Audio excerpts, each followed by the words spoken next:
예.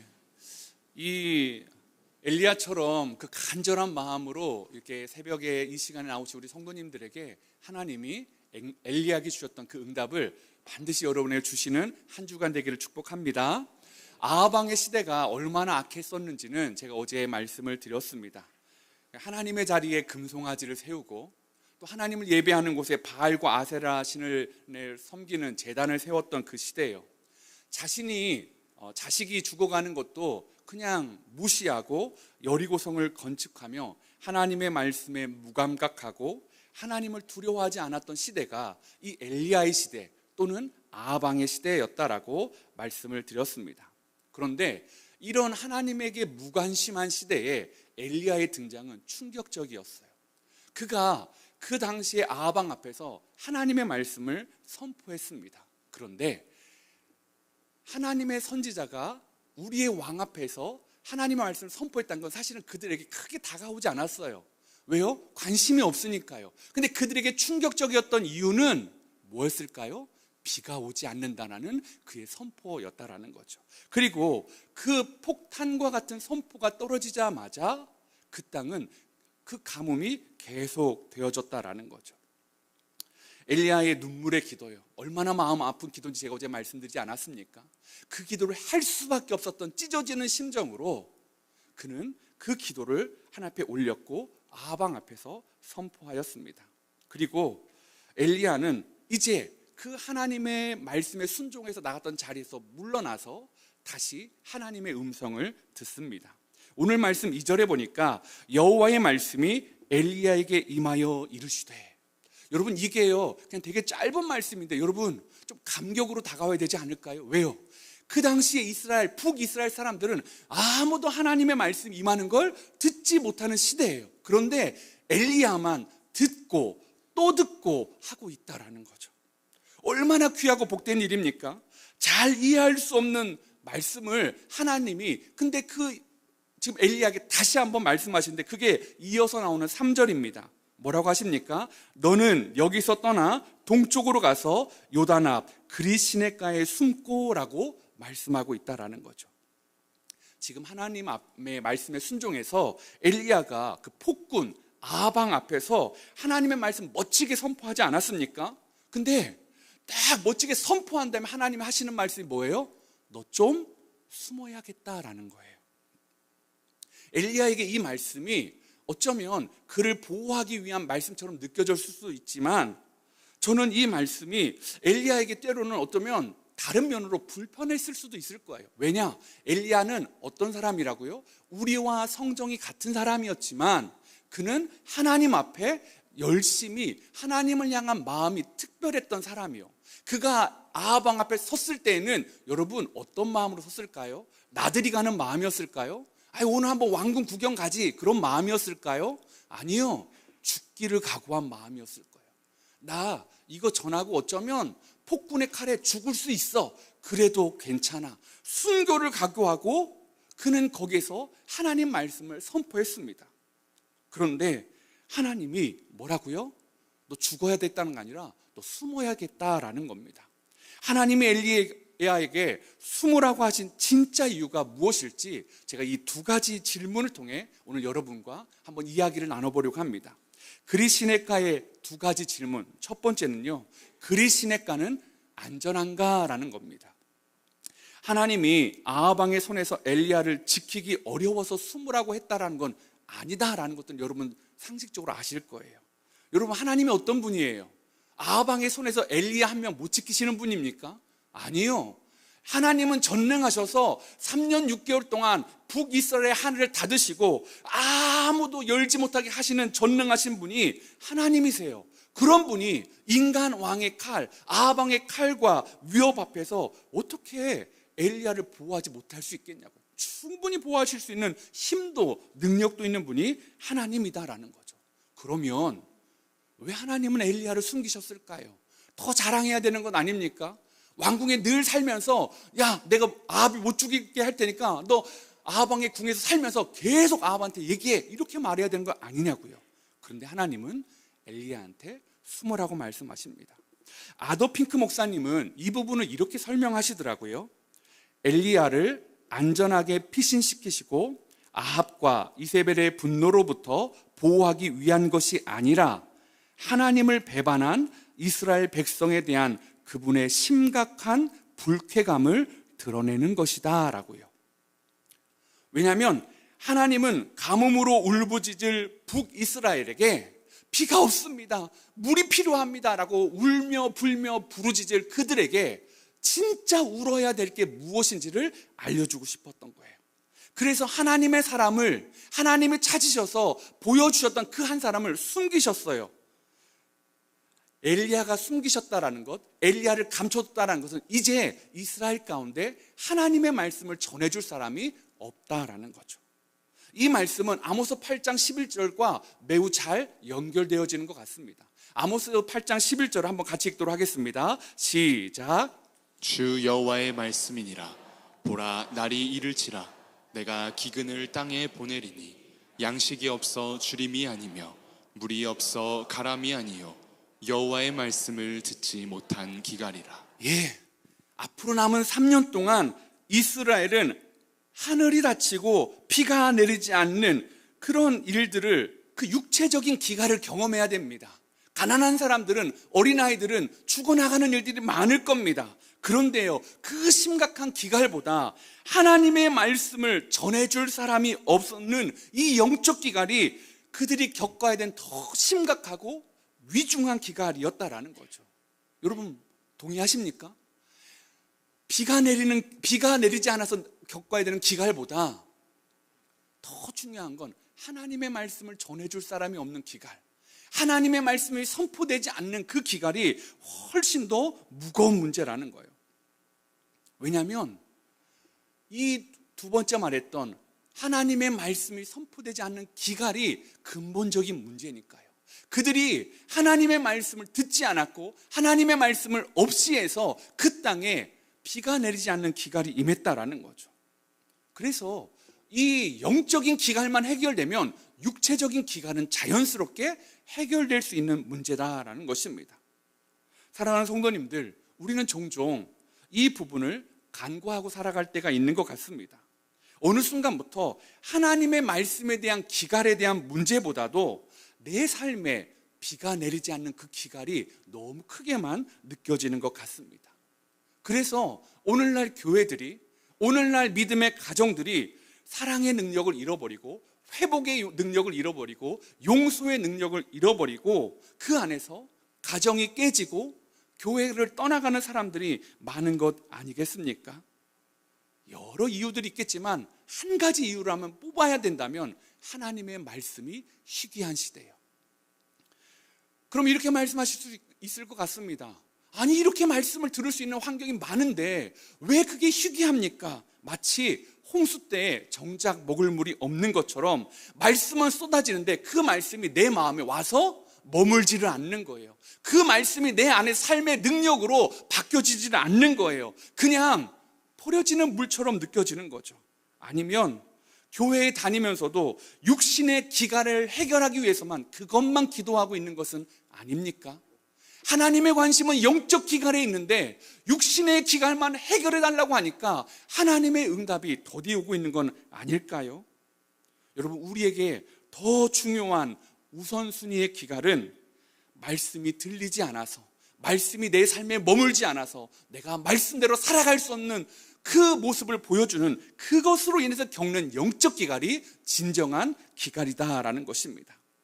여러분의 주변에 상징적으로 비가 내리게 하는 방법에 대해서 이야기하는 사람들만 많이 있는 건 아니십니까? 야, 이럴 때는 이렇게 해야 돼, 저럴 때는 이렇게 해야지, 나도 그런 시간을 겪었는데 이렇게 하는 게 좋겠더라, 그런 얘기만 하는 분들이 많으십니까? 아니면 하나님의 말씀을 깨닫고 들을 수 있도록 여러분의 귀를 하나님의 말씀에, 여러분의 마음을 하나님의 마음에 연결시켜주는 그런 분들이 많으십니까? 바라기는 이번 특세가 여러분 안에 이 말씀의 기갈을 해결하는 축복의 시간이 되기를 소망해 봅니다. 하나님의 말씀에 대한 기갈이 해결되면요, 제가 말씀드렸잖아요, 이 육체적인 기갈은 자연히 해결돼요. 그들이 하나님을 찾으면요, 그들이 하나님을 붙잡으면요, 닫혔던 하늘은 열리고 비는 내릴 것이다 라는 것입니다. 때로는. 근데 이 모든 게 통용되지 않을 때가 있는 것 같아요. 하나님을 붙잡았는데도 여전히 하늘이 닫혀진 것 같은, 여전히 비가 내리지 않는 고통 가운데 있는 분들이 반드시 있어요. 근데 그러면 어떡하냐고. 그러면 목사님 이걸 어떻게 설명하시겠습니까? 여러분, 그분들한테는요 또 다른 은혜가 있어요. 뭘까요? 영적인 기갈이 해결되면요 이 육체적인 기갈이 작아 보여지게 하는 하나님의 축복이요, 그것들을 견딜 수 있는 힘을 주시는 하나님의 은혜예요. 그것이 하나님이 우리에게 반드시 주시는 선물이다라는 겁니다. 하나님이요 능력이 부족하지 않으심에도 불구하고 엘리야를 그래서 숨기셨던 것 같아요. 진짜 구해야 될 기갈, 해결해야 되는 기갈이 무엇인지를 알려주고 싶어서요. 그리고 또 다른 이유가 있는데, 그것은 이 그릿시네가라는 장소를 우리가 살펴보면 알 수 있을 것 같습니다. 우리는 그릿시네가라고 하니까 되게 막 푸른 초장과 실만한 물가로 해가지고 막 잔디가 있고 막 거기서 엘리야가 막 누워가지고 막 휘파람 불고, 하나님 다른 데는 막 비가 없는데 여기는 물도 졸졸졸 흐르고 막 너무 좋다고 막 찬송하고 막 그런 거 생각하시는 분 있으십니까 혹시? 절대 그렇지 않습니다. 이곳은 이 당시 말로 와디라는 지형입니다. 이 와디라는 것은 뭐냐면 이스라엘에 비가 많이 내리면 그 협곡, 계곡이어서 거기에 물이 콸콸콸 흘러서 그게 시냇가가 되는 거예요. 그런데 건기가 되면 어떻게 될까요? 말라서 깊은 협곡이 됩니다. 평탄한 곳이 아니라 그 깊이가 매우 깊은 계곡이다라는 거죠. 즉, 이 엘리야가 있는 이 그릿 시냇가도요 그런 협곡이었어요. 평지가 아니라 그 경사가 매우 가파른 곳, 물이 졸졸졸 흐르고 있는데 자기가 뭘 선포했죠, 여러분? 앞으로 비 안 올 거야. 그러면 곧 이 그릿 시냇가는 물이 말릴 거라는 거죠. 근데 주님이 너 그릿 시냇가로 가라라는 거죠. 그리고 정말 이 말씀대로 우리 7절에 보면 땅에 비가 내리지 아니하므로 얼마 후에 그 시내가 마르니라. 아니 얼마 후에 마를 그 땅에, 그 불편한 땅에 왜 하나님이 엘리야를 숨겨두시냐고요. 불안전하고 안전하지도 않고. 그런데 사실은 이 땅을 지나가기 위해서 엘리야는 더 좋고 더 아름답고 더 풍요로운 것을 보고 왔다라는 거죠. 열왕기상 17장 3절입니다. 한번 같이 읽어볼까요? 시작. 너는 여기서 떠나 동쪽으로 가서 요단 앞 그릿 시냇가에 숨고. 너는 여기서 떠나라고 말하고 있습니다. 아방이 있던 왕궁이 있던 곳이요, 사마리아 성이요. 근데 거기서 떠나 동쪽으로 가래요. 그리고 요단 앞 그릿 시냇가에 숨으래요. 이 말은 그릿 시냇가가 요단을 건넌 요단 동편에 있는 곳이라는 거죠. 그러면 그릿 시냇가에 가기 위해 뭘 지나온 거예요? 요단 강. 요단강을 건너온 거잖아요. 여러분, 요단강은요 시냇가와는 달라요. 요단강은요 물이 잘 마르지 않아요. 요단강은 음식을 구하기도 좋은 곳이에요. 그런데 하나님은 왜 물 구하기도 편하고 음식을 구하기도 편한 요단강을 지나서 더 불편하고 더 어려운 그릿 시냇가에 엘리야를 숨기셨냐고요. 가뭄의 때 요단강처럼 좋은 곳이 어디 있습니까? 그런데 하나님은 그 요단강이 아니라 음식 구하기도 어렵고 물도 곧 말라버릴 그릿 시냇가에 숨으라고 하신 의도가 반드시 있을 것이라는 거죠. 하나님이 그릿 시냇가에서 뭘 하시기를 원했을까요? 열왕기상 17장 4절에 이렇게 말합니다. 그 시냇물을 마시라. 내가 까마귀들에게 명령하여 거기서 너를 먹이게 하리라. 하나님이 그릿 시냇가에서 뭐 하시겠대요? 물을 마시게 하고 또 까마귀를 명령하여 너를 먹이게 하리라. 어디서요? 요단강에서요? 사마리아 왕궁에서요? 네 집에서요? 아니요. 그 불편한 그 그릿 시냇가에서. 즉 엘리야는 먹고 마시기 위해 어디로 가야 되는 거예요? 그릿 시냇가로 가야 한다라는 거죠. 거기서만 하나님이 주시는 물과 하나님이 주시는 음식을 먹을 수 있다라는 것입니다. 왜 그러셨을까요? 왜냐하면 엘리야에게는 아직 영적인 전투가 끝나지 않았기 때문입니다. 하나님은 엘리야를 더 다듬기를 원하셨던 것 같아요. 바알과의 이 영적 전투가 시작될 건데 그때까지 엘리야를 너 충분해가 아니라 하나님과 더 친밀한 관계 가운데 이 영적인 훈련들을 더 박차를 가해서 시키고 싶으셨던 것 같습니다. 이 훈련은 사람의 눈으로 보기에 더 좋은 것을 따라가는 그런 훈련이 아니었습니다. 하나님의 말씀을 따라가는 훈련이었어요. 성경에 보면 내 눈에 좋은 것을 따라갔다가 망하는 경우가 참 많이 나옵니다. 아담과 하와요. 하나님은 먹지 말라고 했어요. 그런데 어떻게 했죠? 그걸 보면서 보암직도 하고 먹음직도 하고 사람을 지혜롭게 할 만큼 탐스럽게 하기도 해서 자기의 생각대로 그걸 따먹었습니다. 그래서 그들의 죄가 들어왔죠. 소돔과 고모라를 선택했던 롯 기억하십니까? 아브라함이 조카 롯에게 네가 좋아하면 내가 우하고 내가 할 테니까 너 먼저 선택해라. 그의 기준이 뭐였습니까? 보기 좋은 것, 에덴 동산 같은 곳, 쉴만한 물가 같은 곳. 그래서 그는 그 땅에서 죄의 관영한 속에서 살아가다가 하나님의 심판을 피하지 못하고 아내가 죽는 그런 일들을 경험하게 되었다라는 것입니다. 여러분, 성경에서는요, 눈에 보이는 것, 더 좋은 곳을 따라가는 게 정답이라고 말하지 않아요. 더 좋은, 더 안전한, 더 물이 풍부한 요단강이 아니라 하나님이 명령하는 곳에 가 있어야만이 하나님이 그를 먹이시고 도우신다라는 것입니다. 박지용 목사님이라는 분이 이 부분에 대해서 이 엘리야의 훈련을 이렇게 정의하더라고요. 기다림의 훈련이요. 엘리야에게 이 그리시네가는 기다리는 곳이었어요. 근데 이 기다림을 뭐라고 말한가 봤더니 기다림의 본질은 중심의 이동이래요.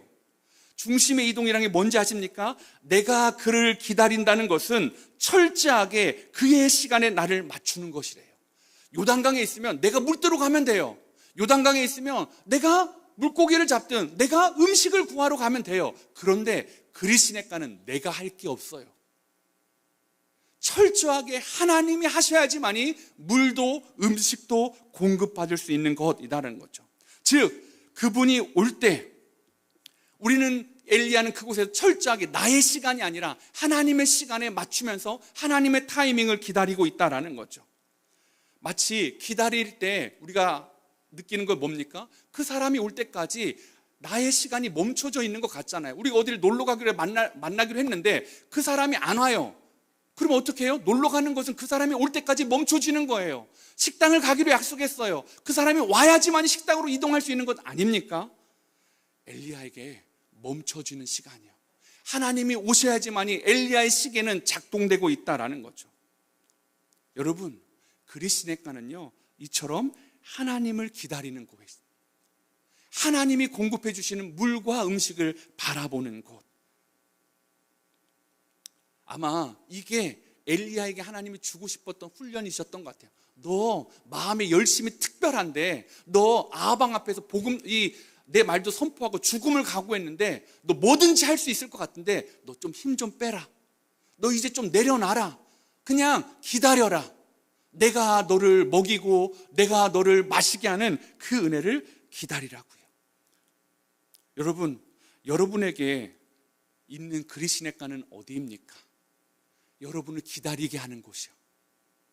빨리 좀 되겠으면 좋겠는데, 요단강에 보내주셨으면 좋겠는데, 더 좋은 왕궁에 살게 해주셨으면 좋겠는데, 하나님이 너 그리시네가에서 기다려야 되겠다. 너 여기서 머물러야 되겠다. 거기 있으면 불안해요. 거기 있으면 불편해요. 그런데 하나님이 보내신 곳이요. 그래서 거기서 은혜만을 구해야 되는 거예요. 내가 할 수 있는 건 없습니다. 하나님 은혜를 주셔야 난 여기서 살 수 있습니다 하는 곳이요. 그곳이 바로 저와 여러분의 그리시네가라는 거죠. 혹시 가정이 그리시네가인 분들 계십니까? 시부모와의 관계의 어려움 때문에 그 가정이 너무 불편하고 힘든데 차마 남편의 부모님이어서 그리고 어르신들이어서 어찌하지 못하고 그걸 견뎌내야 되는 그곳이 누군가에게는 그리시네가일 수 있다라는 거죠. 부모님과 함께 살아가야 되는 건 연약하신 연로하신 부모님들이 여러분의 그리시네가입니까? 기도해도 잘 낫지 않고 또 아프시고 편찮으시는 그런 모습을 보는 것들이 내 힘으로는 어쩔 수 없는 것이요. 내 능력으로는 어떻게 도와드릴 수 없어서 가슴을 치는 곳이 그곳이 그리시네가일 수 있겠죠. 아니면 잘 살아보려고 하나님을 사랑하려고 결혼했는데 막상 결혼해 보니까 왜 이렇게 안 맞는 건지, 내가 기도를 잘못한 건 아닌지, 하나님이 나를 왜 이렇게 괴롭게 두시는 건지, 신앙생활하는 게 왜 이렇게 어려운 건지, 이 남편만 아니면, 이 아내만 아니었다면, 내가 다른 믿음 좋은 사람 만났으면 내가 신앙의 날개를 달 텐데, 여러분, 그곳이 여러분의 그리시네가는 아니십니까? 아니면 자녀의 문제로 그 그리시네가에 머무시거나, 아니면 여러분의 직장 안에서, 아니면 여러분의 교회 안에서, 봉사하는 부서 안에서 불편하고 힘든데 하나님이 보내셔서 차마 이러지도 못하고 저러지도 못하는 곳이 저와 여러분의 그리시네가다라는 곳입니다. 하나님은 왜 우리를 물이 풍부한 곳에 보내실 수 있는데 그렇게 졸졸졸 흐르는 그리시네가에 보내셨을까요? 요단강 좋은데 왜 시냇가냐고요? 왜 협곡이냐고요? 왜 와디냐고요? 왜 볼품 없고 먼지 날리고 물이 적고 언제 마를지도 모르는 그곳에 우리를 던져놓고 너 여기서 견뎌야 되겠다, 너 여기서 나를 찾아야겠다라고 말씀하실까요? 여러분, 저와 여러분을 엘리야처럼 훈련시키고 싶은 하나님의 마음 아니실까요? 저와 여러분이 그 여러분의 각자의 그리시네가에서 하나님을 바라며 하나님의 말씀을 붙잡고 견디고 하나님의 타이밍을 기다린다면 엘리야의 때처럼, 엘리야에게 주던 은혜처럼 반드시 하나님의 놀라운 축복이 저와 여러분의 삶 가운데 있을 줄 믿습니다. 그리시네가의 두 가지 질문, 두 번째는요, 까마귀는 믿을 수 있나? 라는 겁니다. 여러분, 하나님은 물이 언제 마를지 모르는 그리시네가에서 그 졸졸졸 시냇물을 통해 엘리야를 마시게 하셨어요. 근데 다음 문제는 좀 더 큽니다. 음식을 주셨는데 뭘 통해서 주냐면 까마귀를 통해 먹게 해주시겠다라는 거예요. 4절에 보니까 그 시냇물을 마시라, 내가 까마귀들에게 명령하여 거기서 너를 먹이게 하리라. 그러면서 아침 저녁으로 까마귀가 주는 떡과 고기를 먹으라라고 말씀하고 있습니다. 여러분들이 이렇게 생각하실 수 있어요. 나도 그런 은혜를 경험하고 싶어요. 까마귀가 주는 은혜를 나도 아침 저녁으로 맛보고 싶어요. 맞아요, 막 좋은데요, 이걸 좀 자세히 들여다보면 막 그렇게 아름다운 것만은 아니에요. 여러분 얼마나 불편한 일인지 아십니까? 일단 까마귀요, 성경에서는 정결한 짐승, 불결한 짐승, 부정한 짐승을 나눠 놓습니다. 까마귀는 정결한 짐승일까요? 불결한 짐승일까요? 물어보는 의도가 있잖아요, 여러분. 불결한 짐승이니까 제가 물어보겠죠. 그런데 성경에서는 부정한 사람이 어떤 물건을 만지거나 어떤 사람을 만지면 그 사람, 만진 사람도 어떻게 될까요? 부정한 것이 돼요. 그러면 불결한 까마귀가 물고 와요. 까! 여러분, 잠 좀 깨시라고.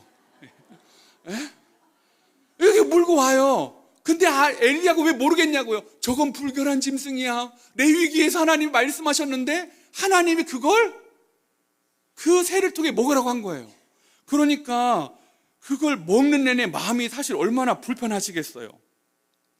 그런데 더 불안한 건 뭐냐면 까마귀라는 건요, 먹을 걸 남겨놓는 새가 아니잖아요.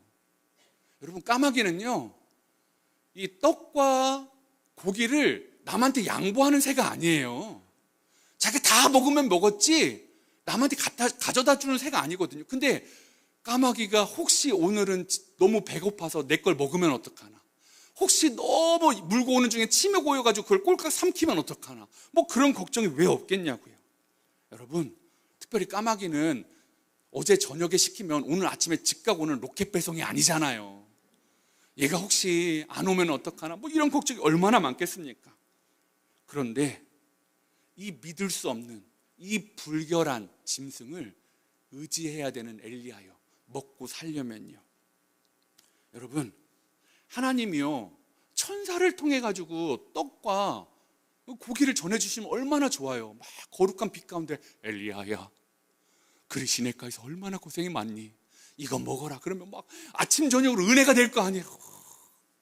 아니면 이 나중에 이 열왕기상 18장에 나오는 이 선지자들을 숨겨주고 그들에게 떡과 물을 줬던 오바댜라는 사람이 있습니다. 이렇게 신실한 사람이요, 이 하나님을 사랑하는 신실한 사람을 통해 주면 얼마나 마음이 편하냐고요. 근데 욕심 많고 남에게 양보하지 않고 불결하고 옳지 않을지 모르는 그런 하찮은 미물인 까마귀를 통해 왜 하나님이 먹이시냐고요. 여러분, 신명기 8장 3절은 이렇게 말씀하고 있습니다. 그 이유를요. 너를 낮추시며 너를 줄이게 하시며 또 너를 알지 못하며 내 조상들도 알지 못하던 만나를 내게 먹이신 것은 사람이 떡으로만 사는 것이 아니요 여호와의 입에서 나오는 모든 말씀으로 사는 줄을 네가 알게 하려 하심이라. 여러분, 하나님은 엘리야에게도 이스라엘 백성뿐만 아니라 엘리야에게도 알려주고 싶었어요. 네가 내 말을 왕궁에서 전했지만 너도 더 깊이 더 강렬하게 깨달아야 돼.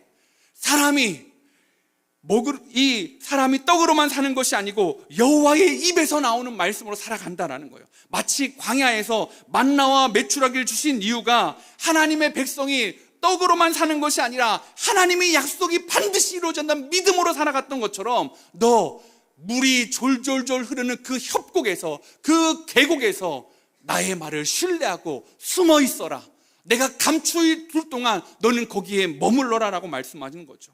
엘리야의 까마귀도 그런 존재였어요. 엘리야는 까마귀를 믿는 게 아니에요. 엘리야는 시냇가를 의지하는 게 아니었습니다. 뭘 의지하는 겁니까? 하나님의 말씀을 의지하는 겁니다. 내가 까마귀를 통해 너를 먹이겠다는 그 말씀이요, 그리시네가의 물을 너를 마시겠다는 그 말씀이요, 하나님의 말씀을 의지하는 거예요. 그러니까 까마귀가 오는데 불결해 보이지 않는 거예요. 그가 올 때마다 하나님이 나를 잊지 않으셨구나, 하나님이 오늘도 나를 찾아오셨구나. 그게 천사의 모습이든 그게 까마귀의 모습이든 무슨 상관이냐, 하나님의 말씀이 내 삶에 이루어지고 있는데 말입니다. 아침 저녁으로 식사 기도하면서 뭐 대충 기도했을까요? 하나님 감사합니다 이랬을까요? 아니요. 그 음식을 두고 하나님 앞에 얼마나 기도했을까요? 하나님 감사합니다. 하나님, 이 시간들을 제가 잘 견디게 하시고 이스라엘의 부흥을, 이스라엘의 신앙의 회복을 주시옵소서. 결국 물이 언제 마를지 모를 그리시네가도요, 이 정결하지 않은 불결한 까마귀도요, 엘리야에겐 중요하지 않게 됐어요. 엘리야는 그걸 통해 하나님과 관계가 더 친밀해지는 성장의 시간이 되었다라는 거죠. 여러분, 여러분의 그리시네가가, 여러분에게 남겨진 까마귀가 그렇게 작동되고 있습니까? 주님을 생각하는 것으로, 주님을 붙잡는 곳으로, 주님께 더 가까이 가는 곳으로 여러분의 그리시네가가, 여러분의 삶에 있는 까마귀들이 작용하고는 있으신 겁니까? 오늘 우리가 이 그리시네가를 잘 견디고 까마귀를 잘 우리가 믿음으로 기다리기 위해 반드시 필요한 게 있는데요, 뭘까 제가 고민하다가 제가 옛날 이야기가 하나 생각이 났어요. 제가 이제 그 사랑의 교회에서 이 교사를 하고 있을 때인데요, 아내랑 연애를 하고 있었어요. 비밀 연애예요. 이제 헤어지면 교회 덕이 안 되니까 사역자에게는 보고했습니다.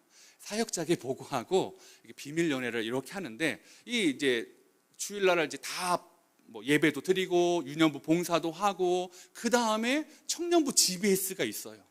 그럼 GBS를 하는데 같은 조가 아니에요. 끝나는 시간이 다르네.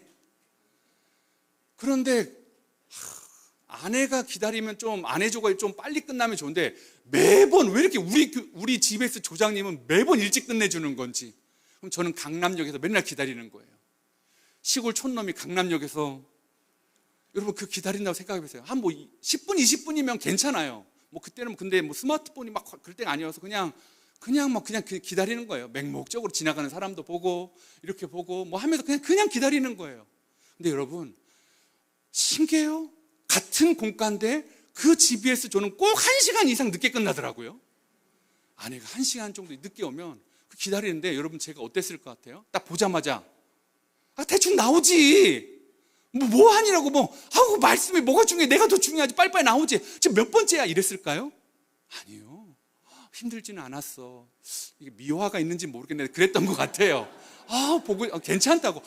나 뭐 전혀 뭐 화는 온데간데 없이 막. 여러분 왜 그럴 수 있었을까요, 여러분? 오글거리긴 한데 사랑하니까요. 여러분 사랑하면요 기다릴 수 있더라고요. 사랑이 식잖아요. 그럼 뭐가 올라갈까요? 짜증이요. 불만이요, 원망이요. 왜 엘리야가 그리시네가와 까마귀를 견딜 수 있었을까요? 하나님을 향한 사랑이 특별한 사람이었잖아요. 유별난 사람이었잖아요. 사랑하는 성도 여러분, 여러분이 오늘 이 새벽에 왜 나오셨습니까? 하나님을 사랑해서요. 혹시 뭐 저를 사랑해서 나오신 분은 안 계시잖아요. 저를 사랑하는 분 한 분만 있으면 됩니다. 여러분, 하나님을 사랑해서 여기 나오신 여러분, 여러분에게 그 하나님의 사랑이 더 느껴지신다면 여러분의 삶의 그리시네가 견딜 수 있지 않을까요? 여러분 삶에 다가오는 까마귀들을 불안해하는 것이 아니라 하나님의 도우심으로, 하나님의 사랑으로 느낄 수 있지 않을까요? 저는 이번 새벽 기도회가요, 그 하나님의 사랑이 확증되고 확증되는 그런 새벽이 되기를 소망해 봅니다. 인생 가운데 불완전하고 한치 앞을 알 수 없는 여러분의 그리시네가 앞에 매번 우시는 우리 성도님들, 남편을 위해, 아내를 위해, 부모님을 위해, 시댁을 위해, 믿지 않는 일가 친척들을 위해, 그리고 일터에서 믿음의 사람으로 살아가기 위해, 그리고 교회에서 주님이 주신 맡겨진 사명을 위해 불철주야 교회를 위해 애쓰는 모든 성도님들, 여러분, 하나님이 여러분 거기서 울라고, 거기서 힘들어하라고 보내신 것 아닌 줄 믿으시기 바랍니다. 그곳에서 더 만나주시려고, 하나님의 사랑을 더 보여주시려고 여러분 그렇게 여러분을 불러주셨다라는 거죠. 아까 읽었던 말씀이요, 7절이요. 얼마 후에 그리시네가 말랐잖아요. 그럼 거기서 끝나면 끝인데 하나님은요 그렇게 두지 않으세요. 8절로 넘어가길 원하세요. 8절 뭡니까? 여호와의 말씀이 엘리야에게 임하여 이르시되, 뭐라고요? 물은 말랐어요. 그런데 하나님은 물 말랐으니까 너 여기서 끝이야가 아니라 하나님의 말씀이 또 임해서 네가 어디로 가야 될지, 내가 너를 위해 예비한 곳이 어딘지를 말씀해 주신 분인 줄 믿습니다. 오늘 이 시간에 여러분의 그리시네가에서 여러분에게 다가오는 까마귀를 보면서 기도하며 다음은 어디입니까? 라고 기도하는 여러분에게 하나님의 말씀이 임하는 축복을 경험하는 시간 되시기를 소망해 봅니다. 우리 이 시간에요,